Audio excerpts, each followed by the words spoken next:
Hello to all students. Next अपना topic है developmental biology का रीजनरेशन, जिसे हम पुनरुत्पादन भी कहते हैं।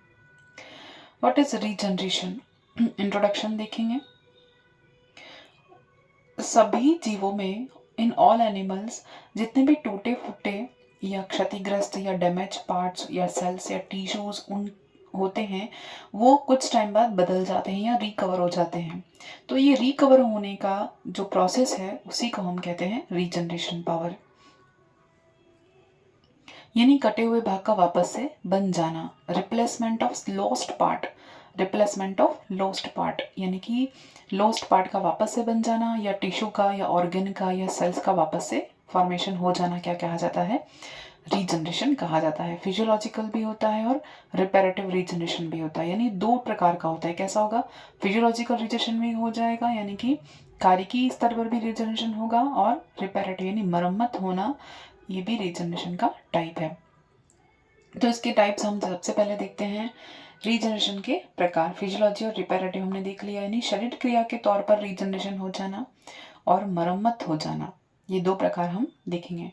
शरीर क्रिया के तौर पर या फिजियोलॉजिकल रीजनरेशन में क्या होता है कि डेली हमारी कुछ सेल्स टूटती फूटती रहती हैं और उनका वापस से फॉर्मेशन भी हो जाता है। डेली हमारी सेल्स जो डेली की डेली, जैसे आरबीसी है, फिर एपिडर्मिस हमारी बदलती है, फिर हमारी एलिमेंट्री कैनाल का इंटरनल पार्ट है जो वो सेल्स डैमेज होती रहती हैं, तो वो डैमेज होती है और वापस से बन जाती हैं। तो ये क्या कहा जाता है? फिजियोलॉजिकल रीजनरेशन कहा जाता है। और सेकंड वाला जो है वो पूरक क्षतिपूर्ति कहता है, यानी कि इसको क्या कहते हैं? मरम्मत वाली या रिपेरेटिव रीजनरेशन भी कहते हैं। यानी कि इस प्रकार के रीजनरेशन में क्षत भाग जो है वो बदल जाता है और टूटे हुए भाग का वापस से मरम्मत हो जाती है और वो टूटा हुआ भाग वापस से बन जाता है। तो ये थोड़े बड़े लेवल का रीजनरेशन है, यानी कि ऑर्गन वापस से बन जाता है। तो इसी को हम आगे पढ़ेंगे। अब इसमें मेथड्स हैं और कुछ रीजनरेशन की मेथड्स और उसके प्रकार यहाँ पर दिए हुए हैं। सबसे पहले हम देखते हैं एपिमॉर्फोसिस।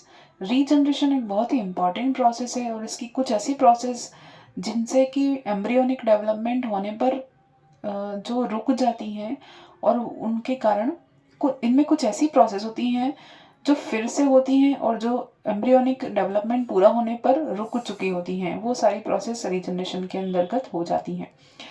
और इनको दिया था मॉर्गन ने, साइंटिस्ट का नाम हमें ध्यान रखना है। किसने दिया था? एपिमॉर्फोसिस के मॉर्गन के अकॉर्डिंग रीजनरेशन के दो प्रमुख भेद होते हैं। किसके अकॉर्डिंग? According to Morgan. ये ड्रोसोफिला वाले मॉर्गन ही हैं। इन्होंने क्या कहा था? इनके अकॉर्डिंग रीजनरेशन के दो प्रमुख भेद होते हैं। पहला तो है एपिमॉर्फोसिस, दूसरा है मॉर्फोलेक्सिस। एपिमॉर्फोसिस, दूसरा है मॉर्फोलेक्सिस। तो ये पहला हम देखते हैं एपिमॉर्फोसिस क्या होता है। यहाँ पर देखो, इस प्रकार के रीजनरेशन में पहले क्षत भाग यानी डैमेज पार्ट क्या होगा? पहले एक मरम्मत होगी, उसके अंदर रिपेयरिंग होगी, और रिपेयरिंग होने के बाद एक समूह बनाएगा सेल्स का, जिसको ब्लास्टेमा कहते हैं। वो ब्लास्टेमा बनाएगा और उसके बाद धीरे धीरे ये डिवाइड होंगी और ब्लास्टेमा बनाएगा। और ब्लास्टेमा एक कॉन शेप्ड स्ट्रक्चर होगा, कॉन शेप्ड स्ट्रक्चर बनाएगा। उसके बाद उनमें क्या होगा? डिफरेंशिएशन होगा। उसके बाद उनमें क्या होगा? विभेदन होगा, डिफरेंशिएशन होगा इन सेल्स में। यानी ब्लास्टेमा में क्या होगा? डिफरेंशिएशन होगा, और डिफरेंशिएशन यानी विभेदीकरण होगा। और उसके बाद वो जो पार्ट टूटा हुआ था, उस वहाँ के ऊतकों का और वहाँ के अंगों का एक सुनियोजित पुनर्निर्माण हो जाता है, यानी कि रीजनरेशन हो जाती है। इस डिफरेंशिएशन के बाद उस वाले पार्ट की जो डैमेज था उसका वापस से क्या हो जाता है? रीजनरेशन कंप्लीट हो जाती है। तो ये कौन सी प्रोसेस कही जाती है? एपिमॉर्फोसिस कही जाती है। एम्फीबियंस इसका एग्जांपल है, बहुत ही बढ़िया। ब्लास्टेमा जो फॉर्मेशन होता है, इसका बेस्ट एग्जांपल हमें कहाँ दिखता है? एम्फीबियंस में। जैसे कि लिम्ब ऑफ सैलामेंडर के लेग का टूट जाना और वापस से बन जाना, ये एक एग्जांपल है। फिर लॉस्ट अपेंडेजेस ऑफ क्रैब के अंदर भी अगर अपेंडेजेस टूट जाते हैं, लॉस्ट हो जाते हैं, तो उनका वापस से बनना, रीजनरेशन हो जाता है। और बढ़िया एग्जाम्पल अपने पास है कि लिजार्ड की टेल का टूट कर वापस आ जाना, ये भी बहुत बढ़िया एग्जाम्पल है किसका, एपिमॉर्फोसिस रीजनरेशन का। तो यहाँ पर हमने क्या देखा, इसके अलावा हाइड्रा में, प्लेनेरिया में, वो भी हम एग्जांपल देखते हैं। हाइड्रा, प्लेनेरिया, उनमें भी रीजनरेशन पावर बहुत ही बढ़िया होती है। और वो कौन से टाइप की कही जाएगी, एपिमॉर्फोसिस टाइप की कही जाएगी। तो इसमें क्या होगा, डैमेज पार्ट की रिपेयरिंग हो गई, उसके बाद ब्लास्टेमा बनेगा, ब्लास्टेमा में क्या होगा, फिर डिफ्रेंसिएशन होगा, विभेदन होगा, विभेदन के बाद रीजनरेशन से वो नया ऑर्गन यानी उनमें टिश्यू और ऑर्गन जो भी बनना है वो आगे बन जाएगा। उसके बाद सेकेंड वाला जो हमारा प्रभेद था वो था मॉर्फोलेक्सिस, इसको कहेंगे मॉर्फोलेक्सिस। इसमें क्या ध्यान रखना है, इसमें मॉर्फोलेक्सिस रीजनरेशन में ब्लास्टेमा का फॉर्मेशन नहीं होता, इसमें क्या नहीं बनता, ब्लास्टेमा निर्मित नहीं होता। जैसे कि इसमें बन रहा था, इसमें ब्लास्टेमा नहीं बनता, ये अंतर हमें याद रखना है। इसमें जो डैमेज पार्ट है उसके बचे हुए जो इंजर्ड पार्ट हैं, उस अनइंजर्ड पार्ट की उत्तकीय अंश या पास वाले जो भाग है वो वहां से स्थानांतरित होकर स्थानांतरित कोशिकाओं से ही पुनर्गठन से या पुनर्संगठन से ही पूरा अंग या उत्तक का निर्माण होता है। यानी क्या कह रहा है कि जो रिपेयरिंग या रीऑर्गेनाइजेशन हो रहा है यहाँ पर किससे हो रहा है, of small pieces into whole organ, यानी कि जो क्षतिग्रस्त पार्ट है उसी क्षतिग्रस्त पार्ट से ही वापस पूरे प्राणी का बन जाना, पूर्ण शरीर का बन जाना क्या कहा जाता है, मॉर्फोलेक्सिस कहा जाता है। यहाँ पर क्या हो रहा था, जो पार्ट टूटा हुआ था उसी पार्ट का नया निर्माण हो रहा था। लेकिन मॉर्फोलेक्सिस में क्या हो रहा है, अगर जो पार्ट डैमेज हो चुका है तो उस अनइंजर्ड पार्ट से या क्षत भाग के अक्षत बचे हुए, यानी कि डैमेज पार्ट के जो अनडैमेज पार्ट हैं, तो उस पार्ट से यानी वापस से नए बॉडी का फॉर्मेशन हो जाएगा, कि छोटे से पीस से वापस होल ऑर्गेनिज्म का फॉर्मेशन हो जाता है। इसको हम क्या कहते हैं, मॉर्फोलेक्सिस कहते हैं। ये बहुत ही बड़े लेवल का मतलब ये रीजनरेशन हो गया, यानी कि छोटे से सेल से या छोटे से टिश्यू के एक फ्रेगमेंट से एक कंप्लीट ऑर्गेनिज्म का निर्माण हो जाना क्या कहा है, मॉर्फोलेक्सिस कहा है। इसमें कोई ब्लास्टेमा वास्टेमा नहीं बनता, इसमें डायरेक्टली क्या वो पूर्ण ऑर्गेनिज्म ही नया जीव ही बन जाता है, इसलिए ब्लास्टेमा की जरूरत नहीं पड़ती। तो उदाहरण देखें तो हाइड्रा में और प्लेनेरिया सबसे बेस्ट एग्जाम्पल है कि आर्कियोसाइट से नए स्पॉन्ज का निर्माण हो जाना। स्पॉन्जेस जैसे हम पढ़ते हैं तो आर्कियोसाइट सेल से पूरा की पूरा नया ऑर्गेनिज्म बन जाता है, वो इसका एग्जाम्पल है मॉर्फोलेक्सिस का। फिर हाइड्रा के अगर छोटे छोटे टुकड़े कर दिए जाए और उसको छान दिया जाए, फिल्टर कर दिया जाए, तो भी हर एक पार्ट से क्या हो जाएगा, नए हाइड्रा का निर्माण हो जाएगा। ये बेस्ट एग्जाम्पल है मॉर्फोलेक्सिस का। तो ये हमने दो मेन इंपॉर्टेंट चीजें हैं, एपिमॉर्फोसिस और मॉर्फोलेक्सिस। ये दो प्रभेद किसके द्वारा दिए गए थे, मॉर्गन के द्वारा। किसके पार्ट हैं ये, रीजनरेशन के पार्ट हैं। अब तीसरा टाइप हम देखते हैं हेट्रोमॉर्फोसिस। थर्ड पार्ट कौन सा है, हेट्रोमॉर्फोसिस। हेट्रोमॉर्फोसिस क्या होता है, यानी विषम पुनरुद्भवन। ये जो टाइप है इसमें क्या होगा, जो भी कटा हुआ भाग है उस भाग के अलावा किसी अलग अंग का निर्माण होगा। यानी कि जो भी ऑर्गन है यानी कि उसको हमने एम्पलीट्यूड ऑर्गन कहा है। इस ऑर्गन का जो रिजल्टेंट है वो क्या बनेगा, डिफरेंट ऑर्गन ही बन जाएगा। यानी कि अगर हम देखें कि किसी ऑर्गेनिज्म में आई रिमूव कर दी, यानी कटा हुआ भाग आई रिमूव कर दी, तो उस आई के स्थान पर आई फॉर्मेशन होनी चाहिए थी, लेकिन उसके स्थान पर अगर आई के साथ हमने ऑप्टिक गैंग्लिया को भी हटा दिया तो उसकी जगह एंटीना लाइक स्ट्रक्चर बन जाएगी, यानी आई के स्थान पर कुछ और ही बन जाएगा, यानी कि दूसरा स्ट्रक्चर यहाँ पर बन जाएगा, दूसरे ऑर्गन का फॉर्मेशन हो जाएगा। तो इसको हेट्रोमॉर्फोसिस यानी विषम पुनरुद्भवन की क्षमता कही। यानी कि कटे हुए भाग से निर्माण तो होगा लेकिन उसी भाग का निर्माण न होकर किसी अन्य अंग का निर्माण हो जाएगा। ये क्या कहा जाता है, हेट्रोमॉर्फोसिस कहा जाता है। जैसे कि श्रिम्प जो कि चूहे का एक स्पेशीज है, फिर प्लेनेरियंस में ये हम देख सकते हैं कि इस तरह का हेट्रोमॉर्फोसिस देखा जाता है। अगर हम इसको डिटेल में पढ़ेंगे तो इसमें बहुत सारी स्टेप्स हैं, जैसे कि ब्लास्टेमा फॉर्मेशन में क्या होगा कि सेलामेंडर के लेग का रीजनरेशन हम डिटेल में अगर देखें तो वो थ्योरी पार्ट हो जाएगा, वो अभी आपके काम का है नहीं। इसमें अगर फर्स्ट देखें तो morphological events and during regeneration, फिर हिस्टोलॉजिकल इवेंट्स होते हैं, फिर फिजियोलॉजिकल इवेंट्स होते हैं। तो पहला देखिए जैसे कि घाव का यहाँ पर भरना बंद हो जाना, घाव का बंद होना पहले यानी ब्लास्टेमा फॉर्मेशन। फिर यहाँ पर बड बनती है, बड के बाद उसमें और डिवीजन होगा, डिवीजन के बाद वो कंप्लीट एक ऑर्गन बन जाता है। पूरी प्रोसेस इसमें होती है। तो अभी हमने इसको डिटेल में यहाँ पर नहीं देखा है, हम सिर्फ टाइप्स देख रहे हैं और इसको एक कंप्लीट चैप्टर को शॉर्ट में हम समझ रहे हैं।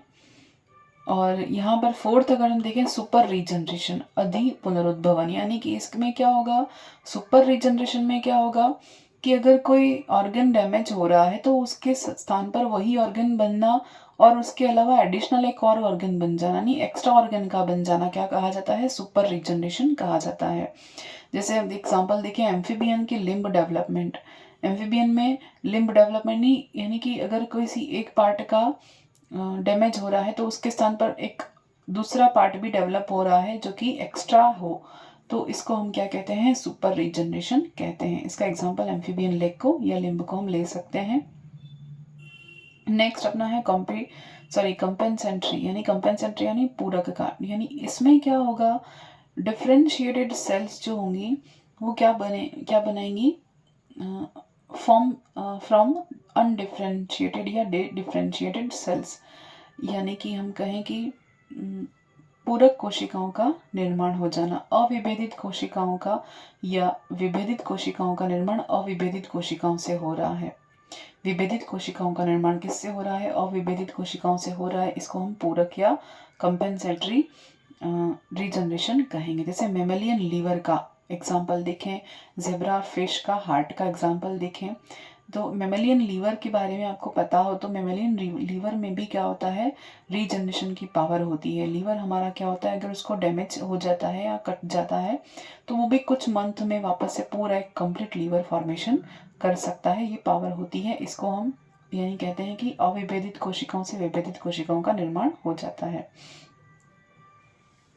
तो यहाँ पर एम्फीबियन लिम्ब रीजनरेशन का एग्जांपल अगर हम देखें, जैसे कि ये एक लेग है, यहाँ पर हमने इसको, ये स्टाइलोपोड है ना, यहाँ पर इसको अगर कट कर दिया जाए तो ये वाउंड बन जाएगा।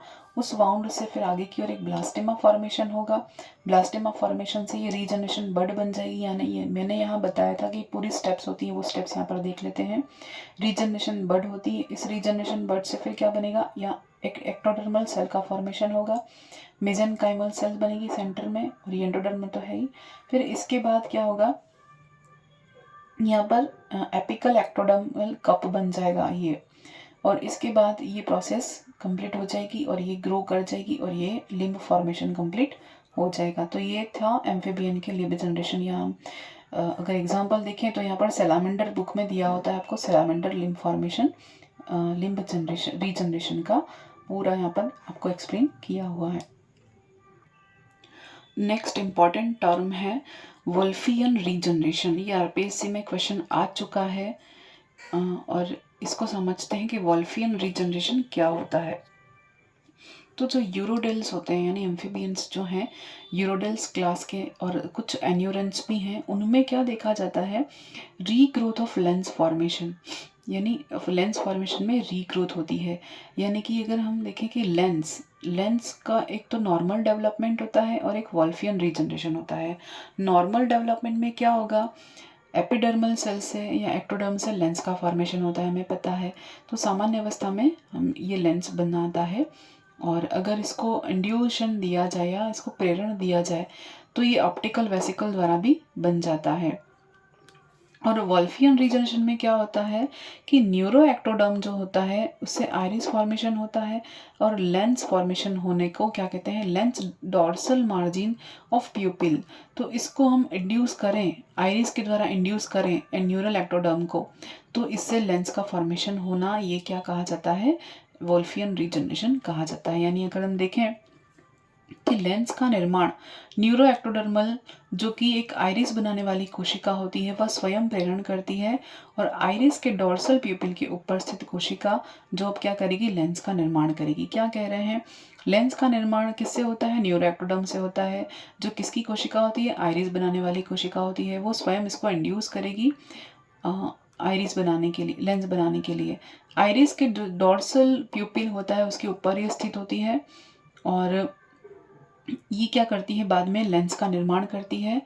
तो इसको हमने क्या कहा है, वोल्फियन रीजनरेशन कहा है। यानी कि न्यूरो एक्टोडर्मल जो है वो इंड्यूस किससे होती है, आइरिस से होती है, और वो आइरिस बनाने वाली कोशिका होती है। लेकिन इसके इंडक्शन से क्या हो रहा है, लेंस का फॉर्मेशन हो रहा है।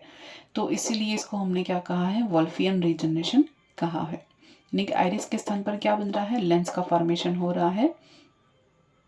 और ये कौन सा रीजनरेशन कहा जाता है, वोल्फियन रीजनरेशन कहा जाता है। तो ये रीजनरेशन का पूरा चैप्टर यहाँ कंप्लीट हो रहा है।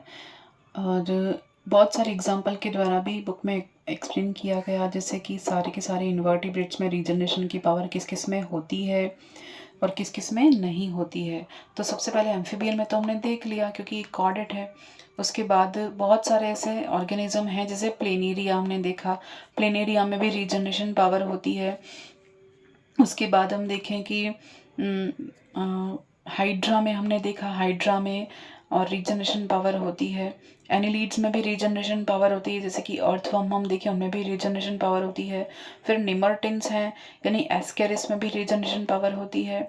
उसके बाद मोलस्का में होती है, कुछ कम ही पाई जाती है, मोलस्का में बहुत ज़्यादा नहीं होती है। और इकाइनोडर्मेटा में रीजनरेशन पावर बहुत ज़्यादा विकसित होती है। अगर इकाइनोडर्म पूछें तो इकाइनोडर्मेटा में बहुत ज़्यादा रीजनरेशन पावर होती है। यानी कि हम सिर्फ एग्जाम्पल के तौर पर देख सकते हैं कि इकाइनोडर्मेटा के एनिमल्स जितने भी हैं उनमें होती है, मोलस्का में बहुत कम मात्रा में रीजनरेशन पावर होती है।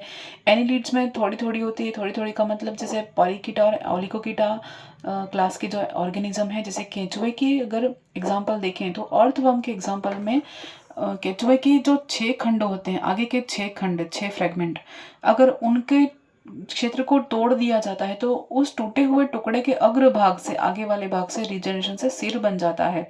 लेकिन पीछे वाले पार्ट को अगर तोड़ें, आगे वाले पार्ट को तोड़ें तो आगे सिर बन जाएगा, तोड़ेंगे तो, लेकिन पीछे वाले भाग को तोड़ेंगे तो इसे वापस से पश्च छोर का निर्माण नहीं होता।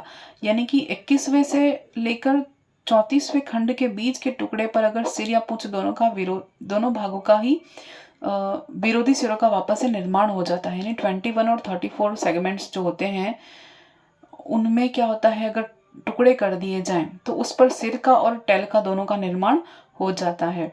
और पिछले भाग में टूटे हुए टुकड़ों में केवल पूंछ भाग ही बनता है, सिर नहीं बनता। अगर पीछे से हटा दिया जाएगा तो टेल बनेगी और आगे से हटा दिया तो हेड बनेगा। तो ये अर्थवर्म में इस तरह का रीजनरेशन होता है। फिर इकाइनोडर्मेटा में तो बहुत ज़्यादा होता है, लेकिन ऑर्थ्रोपोड जैसे क्रस्टेशियंस में बिल्कुल भी रीजनरेशन नहीं होता। उसके अलावा एस्केरिस में देखें तो एस्केरिस में भी अगर छोटा सा टुकड़ा काट दिया जाए तो कंप्लीट एस्केरिस बन जाता है। जैसे प्लेनेरिया तो हमें पता ही है कि प्लेनेरिया कौन है, प्लेटीहेल्मिन्थेस है। तो प्लेनेरिया कौन है, सिलेंट्रेट है। सिलेंट्रेट में भी बहुत ज़्यादा रीजनरेशन पावर पाई जाती है।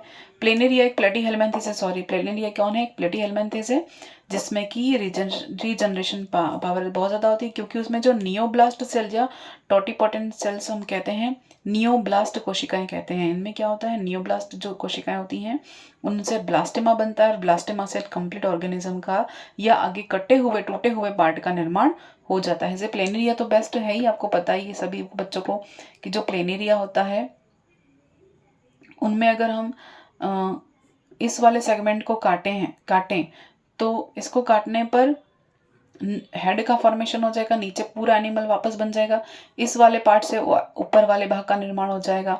बीच वाले पार्ट को काटेंगे तो बीच वाले पार्ट से हेड का और टेल का दोनों का निर्माण हो जाएगा। तो इस तरह से प्लेनेरिया में रीजनरेशन पावर बहुत ही बढ़िया होती है। तो यहाँ पर हमने रीजनरेशन को अच्छे से देखा। किसी को कोई भी समस्या हो तो बोल सकते हैं। Thank you.